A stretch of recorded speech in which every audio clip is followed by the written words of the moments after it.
ಧರ್ಮಸ್ಥಳದಲ್ಲಿ ಶವ ಹೂತಿದ್ದಾಗಿ ದೂರು ವಿಚಾರವಾಗಿ ಇದೀಗ ಎಸ್ಐಟಿ ಅಧಿಕಾರಿಗಳು mask man CN Chinnayya alias ಚೆನ್ನನ ಬಂಧನ. ದಕ್ಷಿಣ ಕನ್ನಡ ಜಿಲ್ಲೆಯ ಬೆಳ್ತಂಗಡಿ ಕೋರ್ಟ್ಗೆ ಎಸ್ಐಟಿ ಅಧಿಕಾರಿಗಳು ಹಾಜರುಪಡಿಸಲಿದ್ದಾರೆ. ಹೆಚ್ಚಿನ ವಿಚಾರಣೆಗಾಗಿ ಕಸ್ಟಡಿಗೆ ನೀಡುವಂತೆ ಎಸ್ಐಟಿ ಮನವಿ. ಆ ಮೂಲಕ ಮತ್ತಷ್ಟು ವಿಚಾರಣೆ.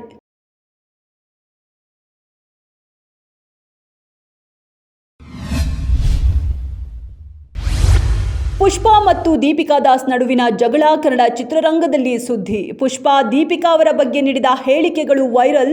ಅಮ್ಮ ಆಗಲಿ ದೊಡ್ಡಮ್ಮ ಆಗಲಿ ನನ್ನ ಬಗ್ಗೆ ಹೀನಾಯವಾಗಿ ಮಾತಾಡೋ ಯೋಗ್ಯತೆ ಯಾರಿಗೂ ಇಲ್ಲ ಎಂದಿರೋ ದೀಪಿಕಾ.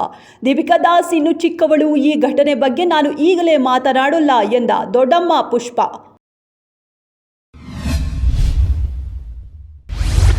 ಬಿಗ್ ಬಾಸ್ ಸೀಸನ್ 11ರ ಸ್ಪರ್ಧಿಯಾಗಿದ್ದ ಧನ್ರಾಜ್ ಆಚಾರ್ ಇಡೀ ಕುಟುಂಬ ಸಖತ್ ಖುಷಿಯಲ್ಲಿ. ದಂಪತಿ ತಮ್ಮ ಮುದ್ದಾದ ಮಗಳ ಹುಟ್ಟುಹಬ್ಬವನ್ನು ಗ್ರ್ಯಾಂಡ್ ಆಗಿ ಆಚರಿಸಿದ್ದಾರೆ.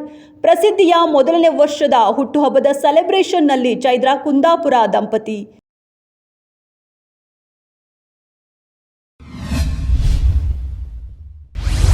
ಅನನ್ಯ ಭಟ್ ಅಂತ ನಾನು ರಿಲೀಸ್ ಮಾಡಿದ ಫೋಟೋ ಎಲ್ಲ ಫೇಕ್. ನಾನು ಕ್ಷಮೆ ಕೇಳುತ್ತೇನೆ, ನನ್ನನ್ನು ಇದರಿಂದ ಮುಕ್ತಿಗೊಳಿಸಿ ಎಂದಿದ್ದ ಸುಜಾತಾ ಭಟ್ ನನ್ನನ್ನು ಕಾರಿನಲ್ಲಿ ಕರೆದೊಯ್ದು ಬಲವಂತದಿಂದ ಆ ರೀತಿ ಹೇಳಿಕೆ ಕೊಡಿಸಿದ್ದಾರೆ ಎಂದು ಉಲ್ಟಾ ಹೊಡೆದ ಸುಜಾತಾ. ಗಂಟೆಗೊಂದು ಹೇಳಿಕೆಗಳನ್ನು ನೀಡುವ ಮೂಲಕ ಗೊಂದಲದ ಜೊತೆ ಹೈಡ್ರಾಮಾವನ್ನೇ ಸೃಷ್ಟಿಸುತ್ತಿದ್ದಾರೆ.